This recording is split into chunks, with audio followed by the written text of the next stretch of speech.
Donald Trump is now the new elected president of the United States. And so what do that mean for us as American citizens, as Christians, as women, as Black people in America? I really feel that it's not a big change that you're going to see as far as individual groups, as far as Christians, as far as women, as far as Black people in America. And the reason that I'm pointing out these certain groups is because the left, they always want to put out their scare tactics. And now that Donald Trump is going to be the president, they're putting out these scare tactics as far as, oh, we're going to lose rights as Christians, we're going to lose rights as women, we're going to lose rights as Black people, our rights are going to be taken away from us. They're still spilling that fear-mongering. They're still spewing that information that's not true. They're saying that Donald Trump is going to take away women's right for women's reproductive rights. From my understanding of biology, reproduction is when a male and a female, a husband and wife, adult male and adult female, they get together, they create a child, they reproduce. He cannot take that right away from anyone. Anyone has the right to reproduce. So when they keep yelling reproductive rights, what are they really talking about? Are they talking about people's right to reproduce after themselves?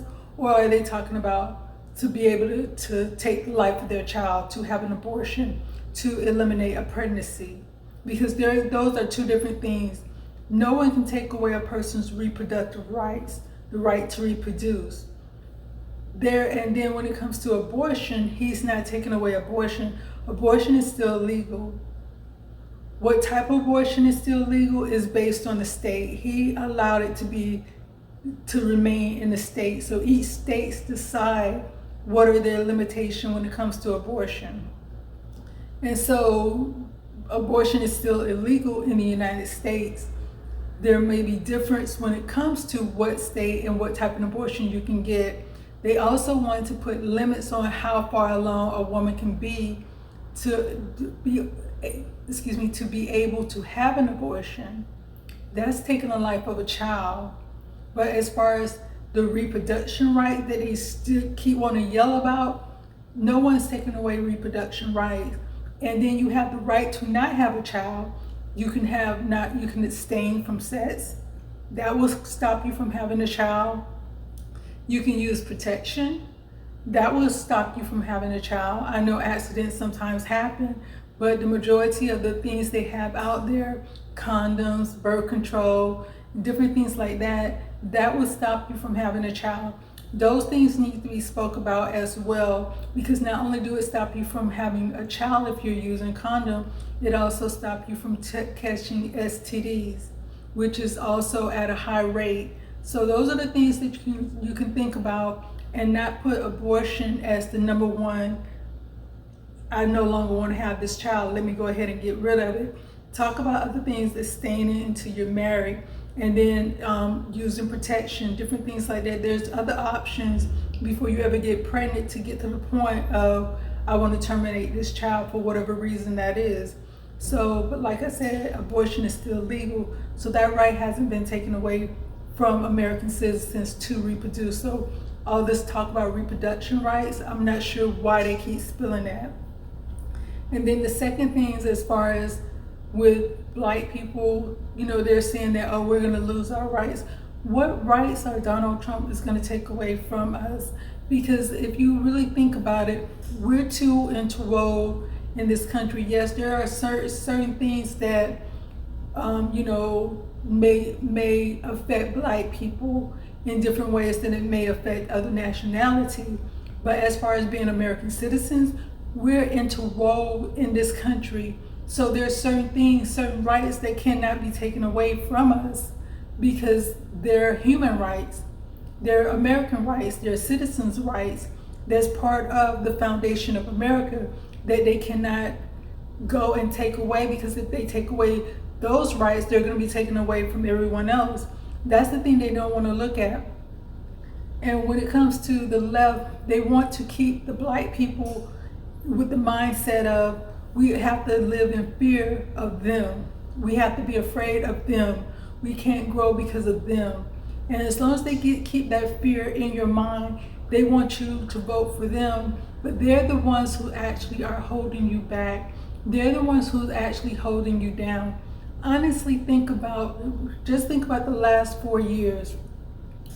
What have the Democratic Party done specifically for Black people that allow them to grow, to advance, to move forward, to become economically more secure, more sound, to make their family stronger, to build a family of husband and wife, of a Black family, the Black nucleus, because that's where it starts at, with the family, what the mother and father are teaching their children, generational wealth and different things like that. Ask yourself, what have the Democratic Party done in the last 4 years to advance that, to help, specifically help Black people?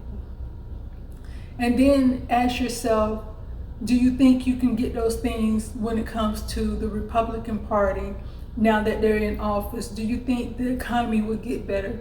Do you think that now you can look and say, hey, I can start a family because now I can afford to be a husband, I can afford to have a wife, I can afford to have children and really raise them the way I want. I want my wife to be able to stay home and take care of the kids. I don't want her to have to go out and work.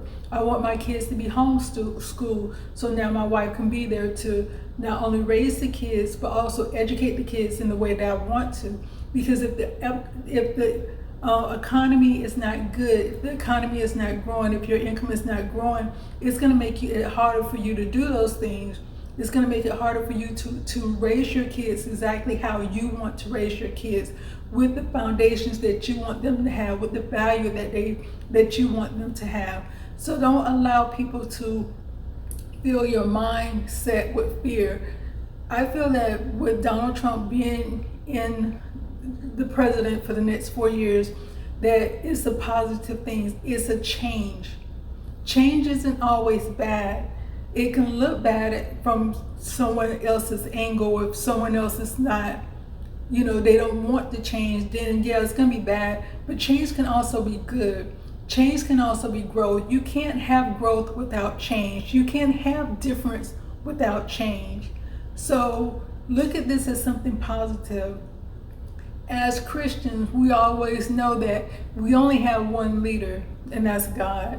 We only bow down to Jesus. That is who our commander-in-chief is. That is who our king is, King Jesus. So whoever the president, it really doesn't matter to us as Christians, because we only have one person that we follow, and that's God.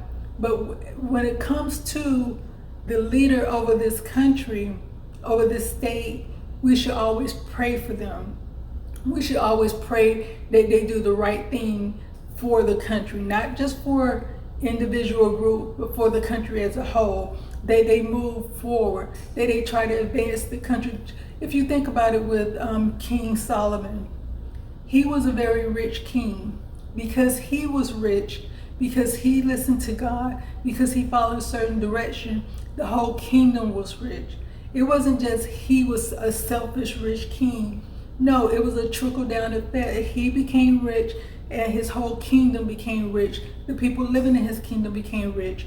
So that's what we should pray for as Christians, for Donald Trump and whoever he chooses to be in his cabinet, that they do the right thing, that they don't, fall into the greed thing where it's me, and forget about everyone else. Pray that they have the mindset that they do what's best and right for this country.